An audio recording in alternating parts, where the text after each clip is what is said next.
kita serba salah ya Teh Iya. sebenarnya mah. Menjadi orang yang baik, paling baik takut dimanfaatin. Iya. Menjadi orang yang jahat takut dikucilkan, Iya. takut diminggirkan dan Iya. segala macam. Sebenarnya menjadi manusia tuh serba salah gitu Iya. tuh. Dan gimana caranya kita harus menghadapi hal tersebut Iya. gitu. Tapi bagi saya ketika memang ada orang yang memanfaatkan diri kita, Iya. setidaknya kita sudah berbuat baik. Setidaknya kita sudah memberikan manfaat bagi dia. Dan ketika memang orang tersebut memanfaatkan kita, Iya. berarti kita dibutuhkan oleh dia. Dan dia memiliki kekurangan yang dia memiliki kekurangan yang kita miliki gitu. Iya. Jadi kita memiliki kelebihan yang lebih sehingga dia memanfaatkan kita gitu. Jadi kayak gimana caranya saya harus bisa memberikan sebuah pemikiran yang positif. Jadi jangan husnudon gitu. Barangkali orang tersebut memanfaatkan kita karena memang kita banyak kelebihannya gitu. Jadi mengambil manfaat terus-terusan dari kita kayak gitu. Terkait manajemen waktu ini sangat penting sekali walaupun memang kita berangkat dari rumah ke kampus itu adalah tujuan utamanya untuk mencari ilmu. Ya walaupun di organisasi juga sama kita mencari ilmu, tapi yang paling utama kita adalah mahasiswa harus fokus di bidang akademiknya karena terkadang ada orang yang bilang kayak yang ngapain sih ikutan organisasi gitu, membuat nilai rusak dan lain sebagainya. Ya jangan salah, banyak teman-teman yang aktif di organisasi menjadi aktivis, menjadi organisatoris, nilai IPK mereka bagus-bagus, nilai mata kuliah mereka bagus-bagus dan tinggi gitu. Dan banyak teman-teman yang aktif di organisasi mereka bisa cepat lulus dan bisa meraih targetannya 3,5 tahun gitu kan. Nah, bagaimana kita ngelola manajemen waktu, mana yang diprioritaskan lebih utama. Jadi kayak yang hidup kita tuh harus ada hierarki gitu. Hierarki kehidupan kita tuh seperti apa gitu. Apakah akademik dulu, sosial dulu, apakah pertemanan dulu dan hal sebagainya. Nah, harus adanya hierarki kehidupan gitu. HG Podcast relung perjalanan hidup. Yes banget. Hai, Assalamualaikum warahmatullahi wabarakatuh. Selamat sore, sahabat Jiwa Podcast. Di sini saya Widya selaku podcaster pada sore hari ini. Dan tentunya Widya tidak akan sendiri, yang ada narasumber yang inspiratif sekaligus luar biasa yang akan menemani Widya pada sore hari ini. Langsung saja kita sambut Kak Lestari Setiabudi. Halo Kak. Halo. Gimana? Boleh dong Kak perkenalkan diri untuk lebih kita akrab lagi. Oke, halo sahabat-sahabat dari podcast HG. Salam kenal. Aku Lestari Setiabudi, sering dipanggil Neng Tari. Oke, Sunda banget ya. Iya. Nah, untuk itu dan sebelum beranjak, Widya ingin mengucapkan kepada teman-teman yang mengikuti atau follow sahabat Jiwa HG Podcast yang telah berpartisipasi dalam merespon status IG kami. Yang mana itu pembahasannya mengenai prestasi dalam bidang apa saja sih, tentunya tidak hanya organisasi namun juga akademik. Nah, untuk itu yuk mari kita simak tema kita pada sore kali ini, yaitu mengenai rekam jejak organisasi yang berbuah prestasi. Sebelumnya nih Kak, pernah memasuki dunia organisasi ini sejak kapan kira-kira Kak Tari? Mungkin sebelum bercerita atau menceritakan alur ke organisasi, aku tuh pengen kayak bercerita kenapa aku bisa kayak gini gitu kan. Boleh. Waktu SD sebenarnya gak suka banget yang namanya pramuka. Organisasi ekstrakurikuler kayak gitu kan biasanya di sekolah dasar ada tuh kayak olahraga, terus kayak pramuka segala macam. Anti banget. Kayak setiap hari Jumat itu kan biasa ada eskul ya, Jumat diwajibkan gitu kan. Pramuka. Kelas 4-5 SD gitu kan harus wajib ikutan pramuka. Cuman di sana kayak yang terbesit, ngapain sih pramuka panas gitu kan. Mending memilih kayak hari Sabtu saya dihukum daripada harus Jumat ikutan pramuka gitu kan. Dan sisi lain karena emang dulu waktu SD introvert banget, kayak yang untuk bersosialisasi dengan sesama teman tuh susah. Karena kenapa? Tari tuh ikutan kayak geng-gengan gitu loh, kalau di SD kan, geng-gengan. Nah terus ada nih satu ketua geng yang emang kayak lengkap banget gitu sama tari itu dan gak mau ditinggal. Jadi kalau misalkan tari berteman sama Teh Widya misalkan ya, nah temen ketua geng ini tuh besoknya nggak nemenin tari gitu, kayak saking toksiknya gitu kan. Itu nggak nyaman banget. Dan sepanjang sekolah kelas 4 sampai kelas 6, kenapa alasan nggak ikutan pramuka karena itu toksiknya pertemanan gitu kan. Nah waktu SD berjalan sedemikian rupa gitu. Dan gak nyangkanya pas waktu SD, tahu nggak Teh, aku tuh pernah dibully. Pernah pembulian segala macam karena mungkin pas waktu SD tuh postur tubuh tari tuh pendek, tapi agak gemuk. Percaya nggak? Postur tari tuh pendek dan gemuk, dan itu menjadi bahan bulian teman-teman tari gitu. Walaupun sisi lain tari punya geng, tapi ya di dalam gengnya toksik gitu. Nggak boleh tari temenan sama yang lain, sehingga kalau misalkan temenan sama yang lain, besoknya tadi nggak ditemenin sama satu kelas. Dan itu pembulian yang sangat kayak bikin sakit hati banget gitu kan Teh gitu. Nah terus memutuskan setelah SD itu gimana caranya tari nggak boleh sesekolah sama mereka gitu. Tari nggak boleh sekelas satu sekolah satu SMP MTS sama si ketua geng ini gitu. Jadi harus gimana caranya harus misah gitu. Nah terus singkat waktu tari memilih ke MTS dan dia ke SMP kayak gitu. Di sana kayak asik gitu kan, kita bisa pisah nih gitu kan sama ketua geng yang emang bener-bener toksik banget gitu. Di MTS bermulai kayak mosmop gitu, lihat penampilan pramuka, paskibra gitu kan, keren banget, marching band gitu kan. Terus pas kelas 7 itu tari nyobain tuh masuk pramuka, istilahnya itu calon dewan penggalang kalau di MTS tuh pramuka tuh. Ikutan, terus ada pemilihan ketua angkatan kelas 7 tuh untuk angkatan kelas 7-nya. Itu tahun 2014. Nah, karena emang ingin keluar dari zona yang membuat diri kita tuh ngerasa terpuruk, jadi memaksakan diri untuk ya udah saya beranikan diri untuk bisa nge-branding, nge-sounding diri agar bisa terhilangkan keterpurukan waktu di SD gitu. Dan saya mencoba untuk jadi ketua angkatan, nyalonin. Gak tahu kenapa, karena itikat kita yang mungkin semangat ingin sounding diri dan ingin berusaha untuk belajar kembali.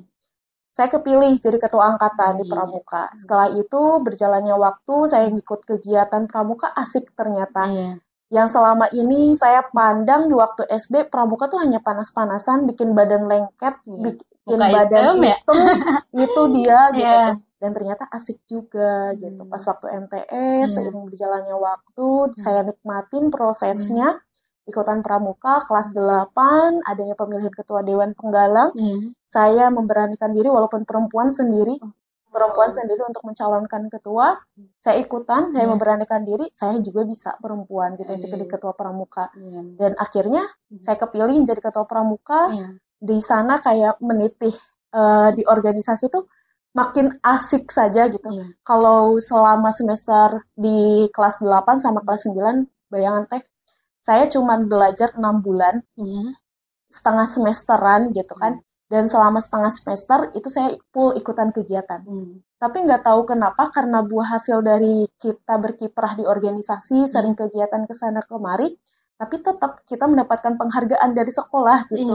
Entah mungkin atas dasar kasihan ke kita kontribusinya lebih gitu ke sekolah, atau mungkin ada penilaian plus dari pihak sekolah untuk memberikan penghargaan ke orang-orang yang aktif kayak gitu. Nah dari sana saya mencoba kayak ternyata ikutan organisasi itu tidak seburuk yang apa kita pikirkan gitu kan. Ternyata organisasi pun ada hasilnya, ada manfaatnya, dan bisa diberikan penghargaan sebuah prestasi kayak gitu. Itu titik mulai saya ikutan organisasi. Berarti intinya mah kita udah berusaha dulu gitu, nanti juga usaha itu tidak akan mengkhianati hasil. Ya Allah, begitu panjang ya perjalanannya. Tapi sebagai perempuan yang menjadi ketuanya gitu kan, sampai pas waktu tahun 2022, yang mana waktu itu saya pernah menjadi maba, dan di situ sedang apa ya, kayak seperti ospek gitu, dan di situ berjejerlah ketum-ketum dari fakultas, terutama ada Teh Tari sendiri gitu kan, dan itu seperti apa pandangan dari mahasiswa lain gitu, bahwa kok ini perempuan sendiri gitu, yang lainnya laki-laki, apakah ada stigma negatif atau gimana gitu? Nah, kalau misalkan sejauh ini stigma negatif, kenapa sih kok bisa di tengah-tengah kerumunan banyaknya laki-laki yang menjadi seorang pemimpin, kita muncul sebagai seorang perempuan menjadi pemimpin. Kalau menurut saya, adapun stigma negatif dan sebagainya itu hanya sebagai pecutan, hanya sebagai motivasi bagi diri saya gitu. Sebenarnya teh, waktu saya jadi ketua HMJ, banyak banget kayak komentar-komentar yang negatif. Komentar dari mahasiswa yang memang kayak yang tidak suka mungkin dengan cara saya berbicara, sosialisasi. Karena nggak tahu kenapa semenjak saya ikutan organisasi itu benar-benar menjadi pribadi yang welcome. Gitu. Kayak ke semua orang welcome gitu. Kalau misalkan ada yang ingin bercerita dan hal sebagainya, ya welcome gitu. Dan waktu itu ceritanya kita nggak punya sekre di HMJKP itu nggak punya sekre, dan tempat kosan saya tuh berdua sama teman itu dijadikan sekreknya, sekre HMJ gitu. Dan sewaktu-waktu kita kegiatan KPI, dan ada satu cowok yang emang sering banget gitu untuk mempersiapkan kegiatannya di tempat kosan kita gitu. Tapi entah kenapa, mungkin karena ada sentimen atau cewek dari si cowok ini tuh ngerasa kayak, ya apaan sih gitu tuh kan, cowok gue mampir terus ke kosan saya gitu kan. Di sana ada mungkin sentimen-sentimen dari si pacarnya cowok ini gitu tuh teh. Jadi ngerasa cemburu dan mungkin berpikiran negatif. Atau di kosannya juga atau di sekre tempat kita berkumpul tidak berdua gitu kan, banyak kan ya teh secara pikir. Nah, sampai didatangi lewat DM, diancam, terus dikata-katain perempuan yang gak tahu malu, gak tahu diri, terus kayak yang perempuan murahan, sampai segitunya teh gitu. Kayak yang Masya Allah gitu kan, omongannya yang begitu sakit padahal, tapi itu menjadikan pecutan bagi saya. Oh, berarti tidak semua orang, perempuan maupun laki-laki, memandang seorang pemimpin perempuan tuh baik gitu. Ternyata masih ada stigma negatif yang meminggirkan gitu, yang masih mencaci maki sesama perempuan loh kita tuh gitu kan. Nah, cuman di sana saya berusaha untuk menunjukkan bahwasannya perempuan itu bukan menjadi fitnah, ya kan? Adanya perempuan menjadi seorang pemimpin itu bukan fitnah untuk semua orang gitu. Dengan adanya kasus seperti itu kan membuat fitnah kan, membuat fitnah. Nah, di sini meminggirkan perempuan untuk menjadi seorang ketua, dan saya ingin membuktikan bahwasannya perempuan itu tidak hanya menjadi sumber fitnah, bukan untuk menjadi dipinggirkan gitu kan, bukan menjadi bahan olokan dan cacian ketika dia sedang di atas dan setara dengan laki-laki yang lain gitu. Jadi saya menjadikan stigma negatif tersebut menjadi pecutan motivasi sih kayak gitu. Oke nih, bagi sahabat HG Podcast, yang mana perempuan juga ternyata bisa jadi pemimpin, dan contohnya aja seperti narasumber kita pada kali ini.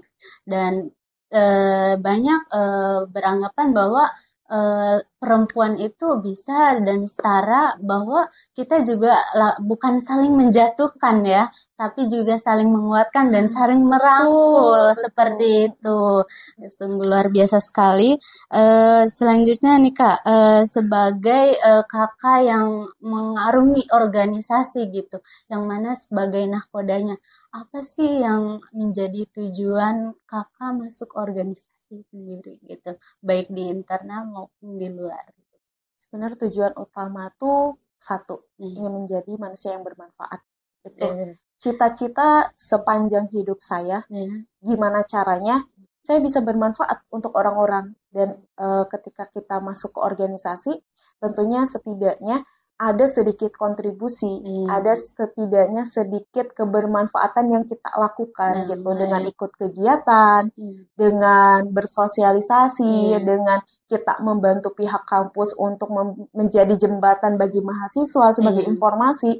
Nah, mungkin setidaknya ada sedikit kebermanfaatan yang kita lakukan gitu untuk semua orang. Jadi untuk organisasi sebenarnya beda-beda. Setiap orang memiliki tujuannya masing-masing, entah mungkin mencari relasi, mencari ilmu, atau misalkan adanya organisasi menjadi bahan untuk pendapatan dia sendiri gitu. Ada juga yang bertujuan seperti itu.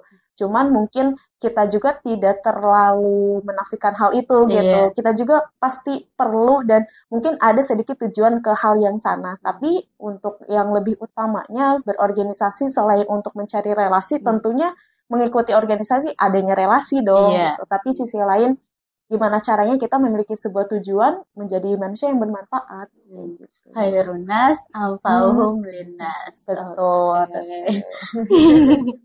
Banyak sekali ya, maksudnya di situ banyak kebermanfaatan yang mana ilmu tersebut tidak kita dapatkan hanya dalam ruangan saja, tapi juga di luar itu sangat banyak penting dalam kehidupan ya. Betul. Oke, tapi di sisi lain pasti ada nggak sih dan pernah mendengar orang bermanfaat gitu, terutama bahwa orang bermanfaat itu orang yang sering dimanfaatkan. Apakah stigma seperti itu real atau gimana nih?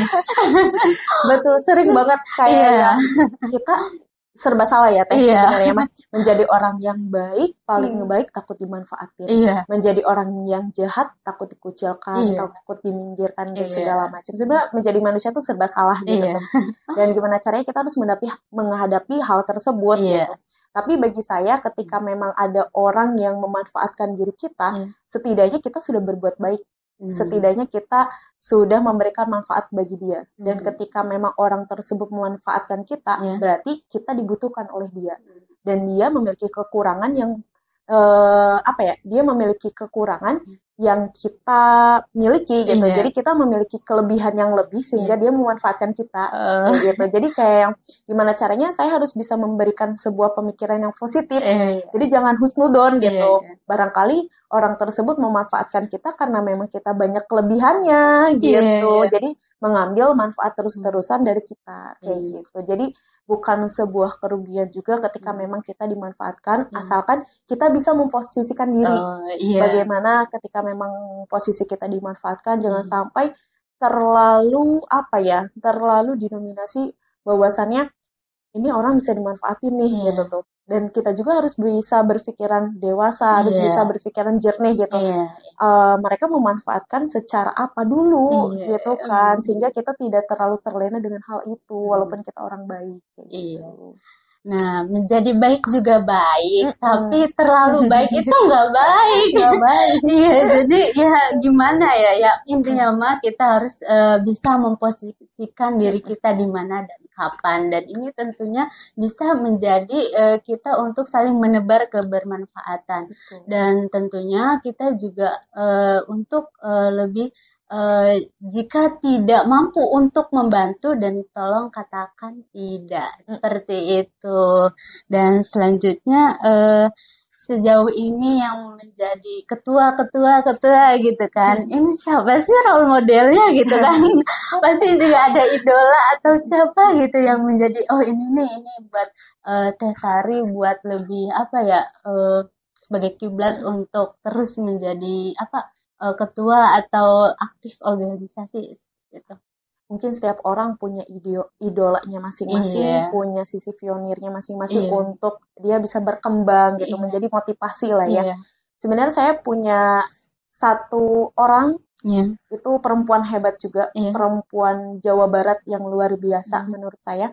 Kalau Teteh kenal dengan istrinya Kang Ridwan Kamil, Teh Atalia Praratya, atau disebutnya Bu Cinta, itu menjadi kiblat saya untuk menjadi seorang perempuan yang hebat. Karena melihat profil dari Bu Cinta sendiri, beliau banyak sekali mengikuti organisasi dan beliau menjadi pimpinan di dalamnya. Beliau menjadi founder Jabar Bergerak, jadi Bunda PAUD, terus dari jadi Bunda-Bunda Jawa Barat dan lain sebagainya. Sisi lain beliau menjadi dosen juga di Bandung gitu. Itu menjadi hal yang luar biasa, perempuan yang hebat, inspiratif bagi kita semua. Dari awal saya ikutan pramuka karena beliau juga merupakan ketua pramuka Jawa Barat juga, dan itu membuat saya menginspirasi, keren banget. Suatu saat nanti gimana caranya saya harus seperti beliau. Gitu. Mantap sekali ya. Ternyata di balik Teh Tari yang seperti ini ada idola yang mana Teh Tari ini mengidolakan beliau, yaitu istri dari Bapak Gubernur Ridwan Kamil, Teh Atalia atau Ibu Cinta. Nah, untuk adanya dengan role model seperti ini membantu kita untuk bertumbuh, berkembang, menggapai mimpinya seperti itu. Dan selama aktif berorganisasi nih Teh, apa sih pencapaian atau inovasi yang Teh Tari ciptakan yang bahkan sebelumnya itu nggak ada sama sekali? Seperti apa? Sebenarnya banyak banget yang ingin kita capai, dan saya punya tagline sepanjang hidup saya. Selalu saya katakan dalam hidup saya, walaupun saya Lestari Setiabudi kecil dengan segudang impian gitu kan, karena saking banyaknya impian, saking menggudangnya impian saya ingin saya capai. Salah satunya gimana caranya saya pengen punya studio yang seperti ini gitu kan, menjadi adanya kegiatan podcast gitu kan, ini menjadi sebuah inspirasi bagi teman-teman anak muda juga gitu kan, saling bercerita seperti HG Podcast ini sangat luar biasa, menginspirasi semua orang gitu. Dan sisi lain saya pengen membangun sebuah lahan kerja, lapangan kerja bagi teman-teman seangkatan kita, karena kan apalagi kita yang fresh graduate gitu kan, kita bingung gitu kan harus nyari kerjaan yang seperti apa, apalagi sesama teman kita. Saya pengen menciptakan lapangan pekerjaan yang memang itu sesuai dengan stylistnya anak muda gitu. Nah, pengen nyiptain yang namanya wedding organizer gitu. Wedding organizer ini saya sama teman-teman yang lain sedang menitih, sedang berusaha untuk bisa membesarkan namanya, dan sedang berusaha untuk teman-teman bisa berkontribusi, bekerja sama bersama-sama di wedding organizer ini gitu. Dan kami ciptakan wedding organizer ini kecil-kecilan gitu. Dan ada seseorang yang memberikan nama wedding organizer ini, teman dekat saya sendiri gitu, dengan nama Mentari Organizer gitu. Minat serta bakat mereka, kita bisa menciptakan sebuah organisasi atau sebuah lapangan pekerjaan untuk kita berkembang dan mengembangkan potensi kita kayak gitu. Wow, luar biasa sekali di zaman sekarang. Dan aku lihat-lihat itu di IG, di TikTok, dan itu ada sebuah Mbak Vina Mulyana, yang mana beliau juga HRD gitu kan, dan saya sering sekali melihat akun kontennya beliau, yang mana bahwa di Gen Z ini setelah lulus itu malah kebanyakan menganggur gitu, dan mencari pekerjaan, sedangkan lahannya juga udah nggak ada, udah sempit gitu. Ini nih untuk PR bagi kita semua untuk menciptakan, tidak untuk mencari tapi menciptakan lahan pekerjaan yang teman-teman meminat di bidangnya seperti itu. Nah, tadi Teh mendirikan Mentari Ceremony atau MC gitu kan, yang mana ini udah berjalan sejak kapan? Kita bikin Mentari Ceremony itu dari 2023, kalau tidak salah bulan Maret tanggal 4 Maret 2023 kita bikin Mentari Ceremony. Dan kalau dihitung waktu udah 1 tahun lebih kita sudah meniti hari di Mentari Ceremony, karena emang mungkin dari nol banget gitu kan kita menyusun Mentari Ceremony ini. Tapi alhamdulillah seiring berjalannya waktu, teman-teman dengan semangat juangnya ingin membantu dan bekerja sama gitu di Mentari Ceremony, ya mudah-mudahan semuanya tercapai impian kita gitu di Mentari. Dan ini kira-kira ada berapa tim gitu, berapa orang di dalamnya? Sebenarnya kalau di dalam Mentari Ceremony itu ada 4 orang kru dan 1 MC. Sebenarnya 4 orang kru itu sudah cukup, tapi kita pengen merekrut atau ngambil teman-teman yang memang ingin bekerja sama, ingin belajar bersama dengan tari gitu. Jadi kita sangat terbuka sekali untuk teman-teman yang memang sekiranya ingin belajar bersama gitu, ingin bersama-sama berkontribusi, terus kayak ingin mengetahui lapangan pekerjaan di wilayah lapangan wedding organizer tuh kayak gimana aja sih gitu kan, kegiatan-kegiatannya. Boleh banget teman-teman, ayo kita bareng-bareng belajar, meniti karir bersama-sama kayak gitu. Nah, boleh nih bagi teman-teman dan sahabat podcast setia KG Podcast, kita juga ada mentari seremoni yang mana ini sebagai wadah untuk belajar sekaligus berkontribusi bersama di dunia lapangan kerja, dan ini langsung praktek ya. Betul. Wah, langsung praktek, ilmu dan praktek gitu kan. Dan tapi di sela-sela teh tarik kuliah, organisasi, ikut apa namanya, terus sekaligus founder ya. Amin. Sekaligus founder yang mana ini kan padat banget waktu 24 jam. Nah, gimana sih gitu kan ngatur waktunya gitu.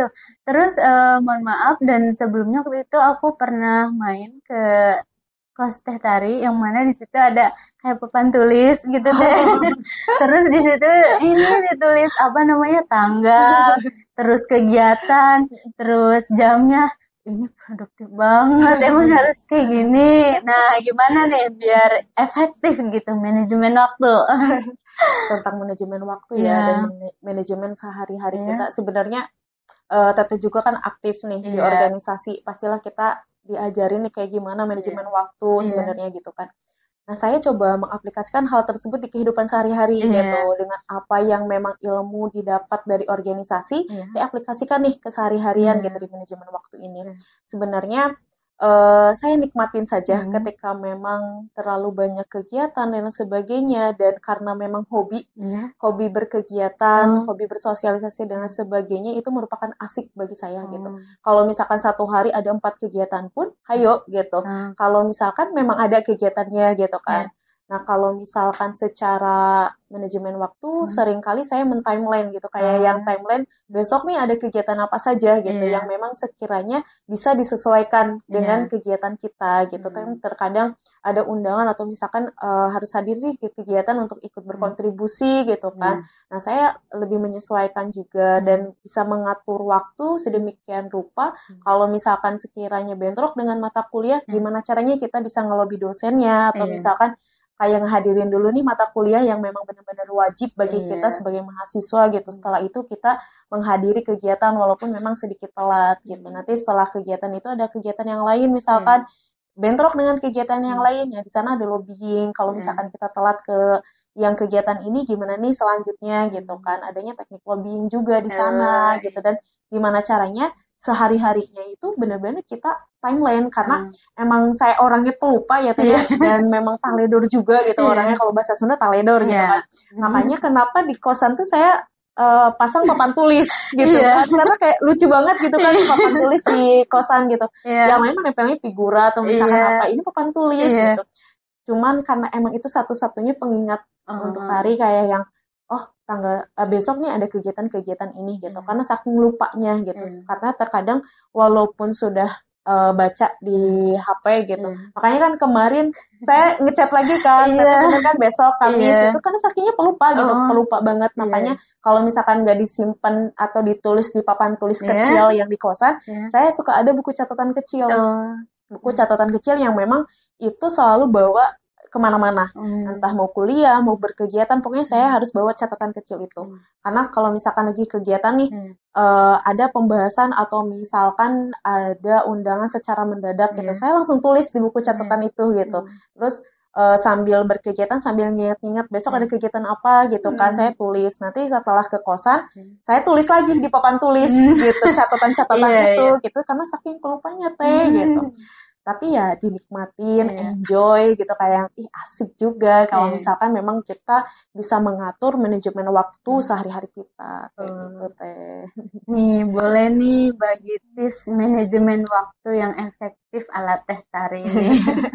Kalau enggak, saya juga sebagai pelupa gitu kan, tapi kadang di memo udah ditempelin, kadang lupa lagi di HP, di kalender udah ditandain tapi lupa lagi.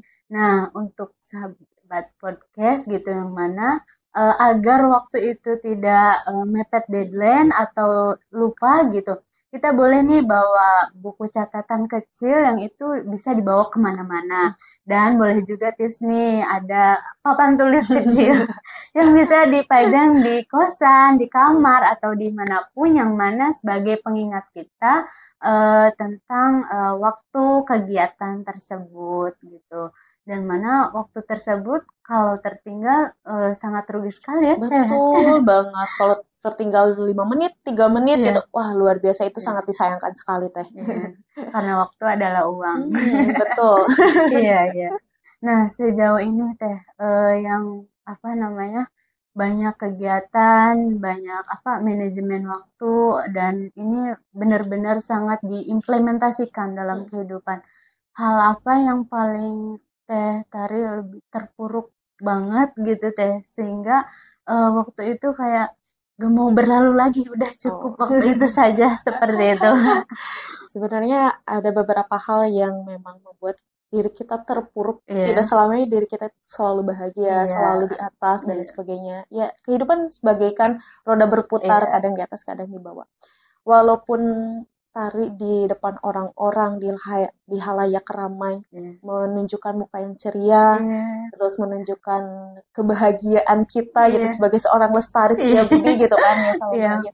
Tapi di sisi lain ketika kita menyendiri selalu ada saja renungan kayak yang membuat kita menangis, dan kita nggak mau hal tersebut terulang lagi. Itu banyak sekali memang yang menjadi evaluasi diri saya gitu, dan renungan bagi diri saya gitu.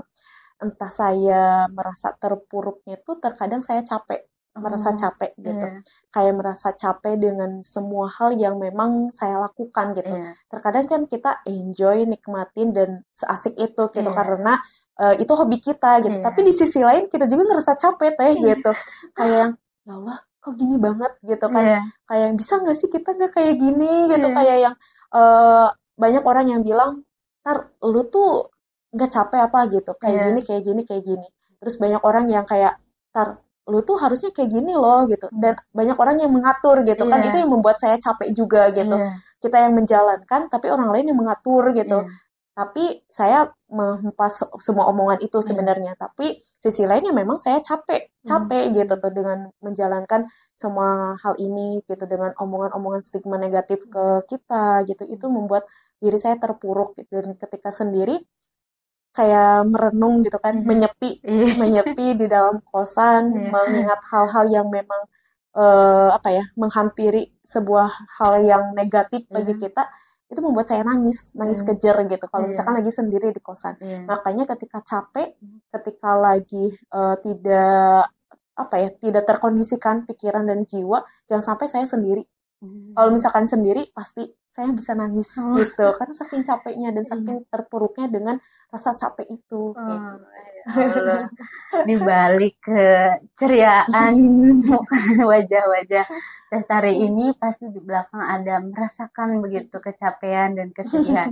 Bahkan banyak yang nanya, emang capek nggak sih menjadi seorang Teh Lestari setia budi gitu kan, yang mana-mana aktif kegiatan sana sini seperti itu. Tapi di sisi lain juga Teh Tari ditemani oleh seorang gitu, yang mana yang membuat Teh Tari untuk lebih memulihkan energi lagi seperti itu.